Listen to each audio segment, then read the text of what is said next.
রাস্তাঘাটে আপনার মেয়েটা দর্শিত হচ্ছে, স্ত্রী দর্শিত হচ্ছে, নারী চিকিৎসা করতে গিয়ে চিকিৎসার নামে দর্শিত হচ্ছে, বিভিন্ন জায়গায় শিশু পর্যন্ত দর্শিত হচ্ছে।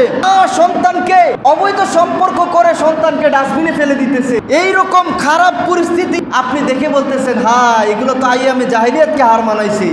এরকম দৃশ্য, এরকম খারাপ পরিস্থিতি দেখার আগে আমার মরণ হইতো। এইরকম পরিস্থিতি জন্য সমাজ দিন দিন খারাপ পথে যাবে, এটা আল্লাহর হাবিব সতর্ক করে দিয়ে গেছেন।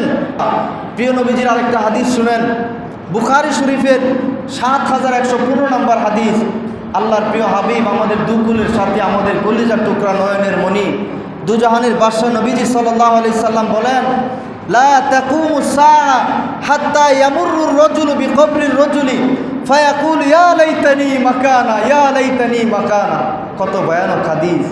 এমন একটা সময় তোমাদের সামনে আসতেছে উম্মত, কিয়ামতের আগে ততদিন কিয়ামত হবে না যতক্ষণ না তোমাদের সামনে এমন একটা সময় আসে যখন মানুষ কবরের সামনে দিয়া যাবে, আর মানুষ কবরের দিকে দেখায় বলবে, হায় আফসোস, আমি যদি কবরে থাকতাম, হায় আমি যদি মরে যেতাম, তাইলে আমি বেঁচে যেতাম, তাইলে আমি বাঁচতাম। দুনিয়ার ফিতনা আর আমার ভালো লাগে না।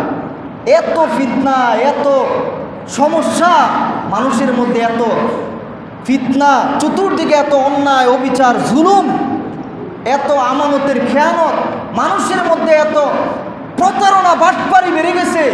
মানুষ মানুষের এত ক্ষতি করতে পারে, চার পায়া জানোয়ারও তো এত নিকৃষ্ট না। হায় আমি যদি মরে যেতাম। আমিও অনেক সময় এই কথা বলি, ভাষাটা একটু ভিন্ন। কিভাবে বলি জানেন?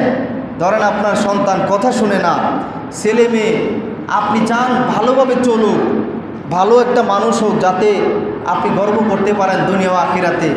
অথচ হায় হায় হায়, খারাপ বন্ধুবান্ধবের সাথে চইলা আপনি ছোটো থাকতে, কথা আছে না, বাপ সম্প্রসারণে একটা উক্তি আছে না, যে কোনটি ছোটো থাকতেই আপনার এটা সোজা করে নিতে হয়, তারপরে বড় হয়ে গেলে ঠাস ঠাস। হ্যাঁ, এখন ছোটো থাকতে আপনি তো ভাবছেন এখন ছোটো মানুষ, যাক না, যেদিকে খুশি দিকে যাইতেছে, আর ছোটো মানুষ, আপনি যার তার সাথে চলতে দিছেন। এখন দেখতেছেন আপনার ছেলে নেশা করে, আপনার ছেলে খারাপ ছেলে মেয়েদের সাথে চলে কত টাকা খরচ করে, ইনকামের দিকে কোনো মনোযোগ নাই, আমল আখলাক তো মোটেই নাই, আপনার সাথে পর্যন্ত খারাপ ব্যবহার করে ফেলে, এমনকি বাপ মারে এমন ধমক মারে, গায়ে হাত তুলে ফেলে। আপনি চিৎকার করে ওঠেন, আল্লাহ, এমন বেয়াদব, এমন খারাপ পরিস্থিতি দেখার আগে আমার মরণ হলো না কেন? হ্যাঁ, আপনি বলতেছেন না, আল্লাহর হাবিব বলে গেছেন এরকম, আল্লাহ এই দৃশ্য দেখার আগে আমি মরে যেতাম, এমন কুলাঙ্গার সন্তান দেখার আগে আমি মরে যেতাম। বলে না অনেকে? এই আপনিও বলতেছেন মরে যাওয়া আমার জন্য কল্যাণকর হইতো। এরপরে আসেন যে রাস্তাঘাটে আপনার মেয়েটা দর্শিত হচ্ছে, স্ত্রী দর্শিত হচ্ছে, নারী চিকিৎসা করতে গিয়ে চিকিৎসার নামে দর্শিত হচ্ছে, বিভিন্ন জায়গায় শিশু পর্যন্ত দর্শিত হচ্ছে। মা সন্তানকে অবৈধ সম্পর্ক করে সন্তানকে ডাস্টবিনে ফেলে দিতেছে। এই রকম খারাপ পরিস্থিতি আপনি দেখে বলতেছেন, হ্যাঁ এগুলো তো আইয়ামে জাহিলিয়াতকে হার মানাইছে। এরকম দৃশ্য, এরকম খারাপ পরিস্থিতি দেখার আগে আমার মরণ হইতো। এইরকম পরিস্থিতি, এজন্য সমাজ দিন দিন খারাপ পথে যাবে, এটা আল্লাহর হাবিব সতর্ক করে দিয়ে গেছেন। ছেলে মেয়েরা দিন দিন অবৈধ হারাম সম্পর্ক, অবৈধ হারাম ইনকামের পথে যাবে। বউকে দেখায় কাপল ব্লক করে ইনকাম করবে, আপনি কিছু বলতেও পারবেন না, বলার সুযোগ নাই। আপনাকে বলবে যে আপনার চিন্তা আপনি করেন, আপনার মধ্যে কম আছে নাকি, বলারও সুযোগ নাই। অর্থাৎ আফসোসের ব্যাপার হলো হারামকে হারামও মনে করবে না, মনে করবে যে এটা হালাল, এটা থেকে আমি মসজিদে কিছু দান করে দিছি। অথচ হারাম ইনকাম দিয়ে মসজিদে দান করা হচ্ছে এরকম।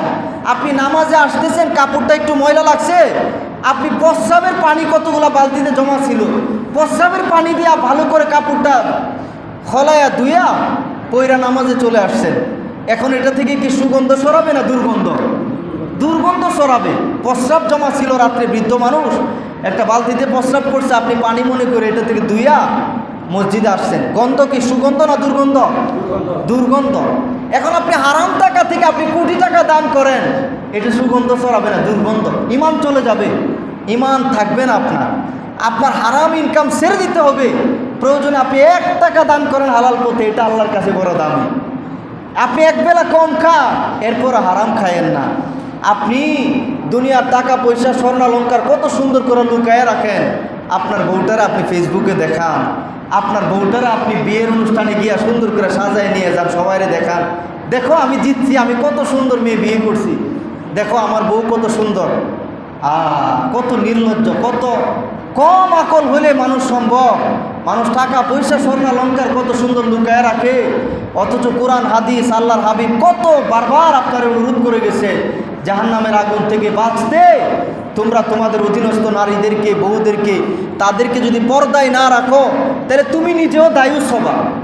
তুমি এত গায়রুথীন হয়েও না।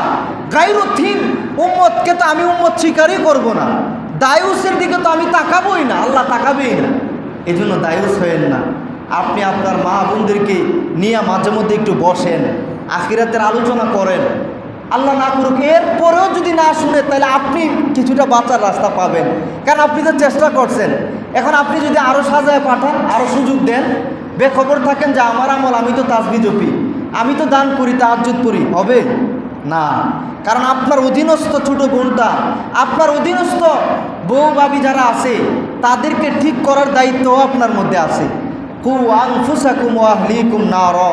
আল্লাহ আমাদেরকে তৌফিক দান করুক, আমরা যেন জাহান্নাম থেকে বাঁচতে পারি। সবাই বলেন আল্লাহুম্মা আমিন।